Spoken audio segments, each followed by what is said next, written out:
Hi everyone, আসসালামু আলাইকুম। Welcome back to my channel. কেমন আছেন সবাই? আশা করছি সবাই অনেক অনেক ভালো আছেন আর ভালো রাখছেন আপনার চারপাশের মানুষজনকে। আজ আমি আপনাদের সাথে বাটার ক্রিম ফ্রস্টিং রেসিপিটি শেয়ার করব। আশা করছি আপনারা আমার সাথেই থাকবেন। আমি এখানে কিছু টিপস এবং ট্রিক্স শেয়ার করব, আপনারা মনোযোগ সহকারে লক্ষ্য রাখবেন ভিউয়ার্স। আমি আশা করব আপনারা আমার পুরো ভিডিওটি দেখবেন, তাহলে আপনাদের বুঝতে সুবিধা হবে।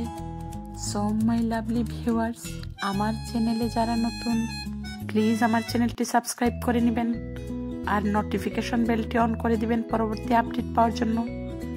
আর ইতিমধ্যে যারা সাবস্ক্রাইব করেছেন তাদেরকে জানাই অসংখ্য অসংখ্য ধন্যবাদ। আর লাইক এবং বেশি বেশি শেয়ার করতে কিন্তু একদমই ভুলবেন না।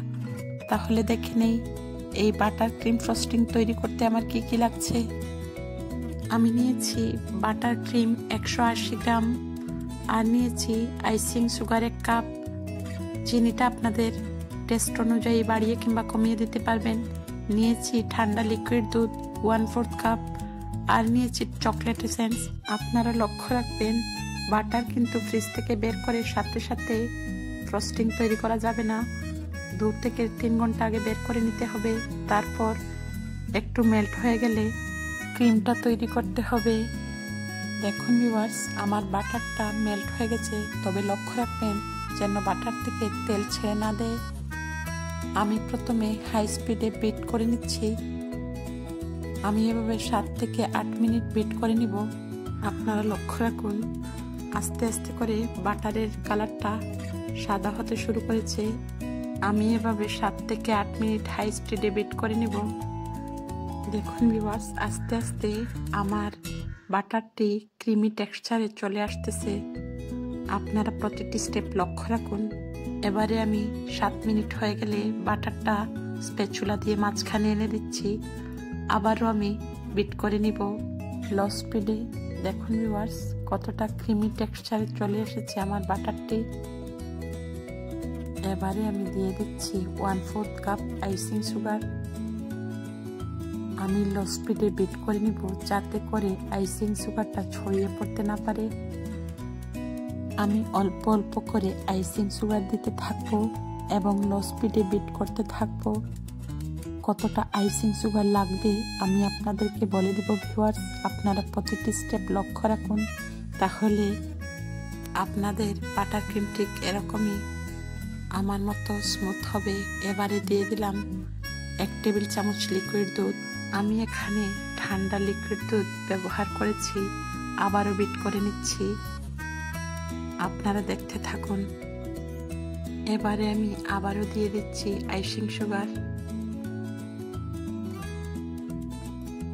আবারও বিট করতে শুরু করলাম। এবারে আমি আবারও কিছুটা লিকুইড দুধ দিয়ে দিলাম। আমার এখানে 1/4 কাপ লিকুইড দুধ আছে। আমার কতটা লিকুইড দুধ লেগেছে আপনাদেরকে বলে দিব। আমি সাইড থেকে স্প্যাচুলা দিয়ে মাঝখানে নিয়ে এসেছি ভিউয়ার্স। আমার ক্রিমটা অলমোস্ট তৈরি হয়ে যাচ্ছে।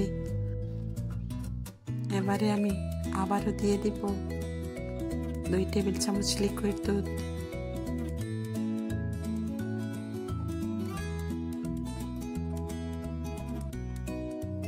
আমার এখানে টোটাল 1/4 কাপ লিকুইড দুধ লেগেছে। আমার ক্রিমটা অলমোস্ট তৈরি হয়ে গেছে। এবারে আমি অর্ধেক বাটার ক্রিম একটি বাটিতে উঠিয়ে নিচ্ছি এবং কিভাবে কালারফুল করছি আপনারা দেখুন। আমি এখানে কোনো ফুড কালার ব্যবহার করব না। দিয়ে দিব কোকো পাউডার। আমি অর্ধেক পরিমাণ ক্রিমের মধ্যে দিয়ে দিচ্ছি প্রায় 3 টেবিল চামচ কোকো পাউডার। আপনি কতটা ডার্ক করবেন সেটি আপনার ইচ্ছের উপরে নির্ভর করে। এবারে দিয়ে দিলাম চকলেট এসেন্স 1/4 চা চামচ। দিয়ে দিলাম একটু কফি পাউডার, এতে করে ক্রিমের টেস্ট আরও একটু বেড়ে যাবে। আবারও বিট করে নিচ্ছি। দেখুন ভিউয়ার্স, আমি বিট করে নেওয়ার ফলে কতটা টাইট হয়ে গেছে। এবারে আমি মাঝখানে নিয়ে আসলাম। আমার কিছুটা লিকুইড দুধ লাগবে, দিয়ে দিলাম 1 টেবিল চামচ লিকুইড দুধ। আবারও কিছুটা সময় বিট করে নিব এবং তৈরি হয়ে গেলে আপনাদেরকে দেখিয়ে দিচ্ছি। এবারে আমার ক্রিমটা তৈরি হয়ে গেছে, আমি আপনাদেরকে দেখিয়ে দিচ্ছি ভিউয়ার্স। দেখলেন তো ভিউয়ার্স, আমার ডার্ক চকলেট ক্রিমটা তৈরি হয়ে গেছে। এবারে আমি আপনাদেরকে দেখিয়ে দিচ্ছি কিভাবে পাইপিং ব্যাগ বারবার ইউজ করতে পারবেন।